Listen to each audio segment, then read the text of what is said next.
Picture the sun setting over ancient Greece. The elite gather not just to dine but for a feast of the mind and senses. Imagine a gathering where the wine flows, but not to the point of inebriation. Instead, it serves as a catalyst for vibrant conversations, lively debates, and intellectual exploration. This, dear friends, was the essence of the ancient Greek symposium, a cornerstone of their social and cultural life. In the heart of Athens, as the day gave way to twilight, men of status, philosophers, poets, and politicians alike would gather in the homes of the affluent. These symposia were not just about indulging in food and drink, they were a melting pot of ideas and ideologies, a space where philosophy, politics, and art intertwined with conviviality. So, let's step back in time, let's recline on a plush couch, and let's lift our kylix, the traditional Greek wine cup, in a toast to the intellect and the senses. Welcome to the Symposium, the social epicenter of intellectual and cultural life in ancient Greece. Imagine entering a grand home, where couches are arranged for reclining and the air is filled with anticipation. The walls echo with the murmur of cultured conversation, while the scent of exotic spices fills the room, hinting at the feast to come. This is a symposium, the social highlight of ancient Greece, and tonight, you're an esteemed guest. As you step further into the room, you notice the attendees, each one a distinguished figure in their own right. Philosophers, their brows furrowed in thought. Politicians, their voices rising and falling in heated debate. Poets, their words flowing like honey. And intellectuals, their minds sharp and ready to engage. Each one of these men, a titan of Greek society, has gathered here to partake in an evening of revelry and reason.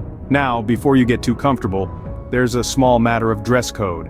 This isn't your average gathering, and the ancient Greeks had a unique way of ensuring only the elite would attend. The rule was simple: no sandals, no entry. Yes, you heard that right. No footwear meant you were probably a slave or a laborer, and this, my friends, was a gathering of the elite. So, make sure your sandals are on point, or you might find yourself escorted to the door. As you settle in, you can't help but marvel at the opulence of your surroundings. The symposium is held in the home of a wealthy individual, a place where comfort and luxury are not just expected, but demanded. The couches are arranged for reclining, the perfect position for a night of feasting, drinking, and intellectual discussion. So, who was lucky enough to score an invite? Only the creme de la creme of ancient Greek society. These were men of status, wealth, and wisdom, the movers and shakers of their time. These were the men who shaped the world as we know it, their ideas and philosophies echoing through the ages. And for one night they set aside their duties and indulged in an evening of camaraderie, discussion, and of course a little bit of wine. As night falls, the symposium begins in earnest. Imagine a room filled with the hum of conversation, the clinking of wine cups, and the soft strumming of a lyre. The air is thick with anticipation, and the scent of roasted meats. The shared meal is the first order of the evening. Plates heaped with delicacies from land and sea are passed around. The tastes and textures savored as much as the conversations that swirl around the room. A symposium was more than a feast for the stomach, it was a feast for the senses. As the meal winds down, the focus shifts to the true star of the evening, wine. But this isn't your average wine tasting. The Greeks believed in moderation in all things, even revelry. The wine is diluted with water, a practice that encourages sipping rather than guzzling. This isn't about getting drunk, it's about stimulating conversation, loosening tongues, and opening minds. Music begins to fill the room, the lyrical notes of the lyre mingling with the rhythmic beat of a drum. The guests lean back on their couches, wine cups in hand, as professional dancers take the floor. Their movements are a mesmerizing blend of strength and grace, an enchanting spectacle that adds to the evening's allure. Now imagine, if you would, the great philosopher Plato in this setting, a cup of wine in his hand, a twinkle in his eye. He's known to have said, "No man ever wetted clay and then left it, as if there would be bricks by chance and fortune." A funny thought perhaps to consider while sipping wine, but it's these kinds of reflections that stir the pot of conversation, leading to lively debates and intellectual exchanges, and it's not all serious talk. The symposium is also a playground, a place for playful, often competitive games. From riddles to charades, these games are designed to entertain, challenge, and often amuse. It's not uncommon for a symposium to end with bouts of laughter echoing through the halls, but what makes a symposium truly unique is the camaraderie it fosters. Here, amidst the revelry and reason, bonds are formed and friendships are forged. It's a meeting of minds and hearts, a space where differences are set aside and common ground is found. A symposium wasn't just a party, it was a vibrant blend of debate, entertainment, and camaraderie. It was a place where the elite of ancient Greece could unwind, engage, and indulge, all while contributing to the rich tapestry of Greek culture. So, the next time you raise a glass in a toast, remember, you're partaking in a tradition that dates back thousands of years. A tradition that celebrated not only the joy of living, but the joy of thinking too. In the midst of the revelry, the symposium was also a battleground of ideas. The symposium was not just a party, it was a vibrant intellectual arena where the sharpest minds of the day locked horns. The symposium served as a platform for intense debates on subjects ranging from philosophy to ethics, from politics to the nature of beauty itself. Imagine, if you will, the scene. The evening has worn on, the wine has flowed, the music has played, and now in the lamplight the conversation turns to weightier matters. The room hums with the electric energy of intellects at work. The symposium, a unique melting pot, gave birth to some of the most influential philosophical ideas in Western thought. Take, for example, the well-documented symposium hosted by Agathon, a tragic poet. It was here that the great philosopher Plato introduced his theory of love, a concept that still resonates with us today. In his dialogue, The Symposium, Plato used the event to examine the nature of love, exploring different perspectives through the speeches of the attendees.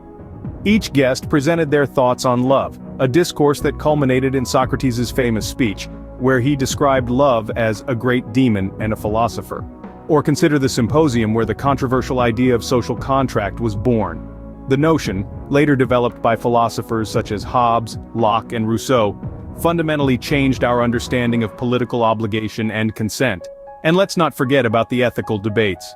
One symposium might host an intense discussion about the nature of virtue, while another could have attendees passionately debating the concept of justice. These weren't just casual conversations, they were intellectual duels that challenged, provoked, and ultimately shaped the way we think. The symposium was a crucible where ideas were tested and theories were forged. It was a space where minds sparred, where concepts were dissected and scrutinized, and where intellectual curiosity was celebrated. It was in these heated debates that the foundations of Western philosophy were often laid. The symposium was not just an ancient Greek party, it was a powerhouse of intellectual thought, a forum that fostered the spirit of inquiry and debate that still resonates in our society today. So what's the legacy of these ancient gatherings? Well, the symposia left an indelible mark on Greek culture. But more than that, they shaped the very fabric of Western civilization. These gatherings were the birthplaces of groundbreaking ideas and influential philosophies that continue to resonate with us today. Symposia were the epicenters of intellectual discourse, where ideas were not just shared but challenged and refined. They fostered a culture of critical thinking and open dialogue, principles that are fundamental to modern-day democracies. The symposia, in many ways, were the precursors to our contemporary forums and debates. And let's not forget the social aspect. Symposia were not just about philosophical musings or political debates. They were vibrant social events that celebrated camaraderie, music, and revelry. They were the original dinner parties, where the wine flowed freely and the conversation never ran dry. In fact, the symposia's influence extends beyond the realm of politics and philosophy. The spirit of these gatherings can be found in our modern-day cultural and artistic institutions. Think of music festivals, art exhibitions, or literary salons. They all echo the symposia's fusion of social interaction, intellectual engagement, and cultural celebration. But the legacy of the symposium isn't confined to grand institutions or events. It's also found in the simple, everyday act of coming together over a meal. When we gather with friends to share food, drink, and conversation, we're participating in a tradition that dates back thousands of years. However, our modern gatherings might lack the formal structure of the ancient symposium or the presence of professional dancers and musicians. And we might not recline on couches or wear laurel wreaths. But the essence remains the same. It's about people coming together, sharing ideas, and enjoying each other's company.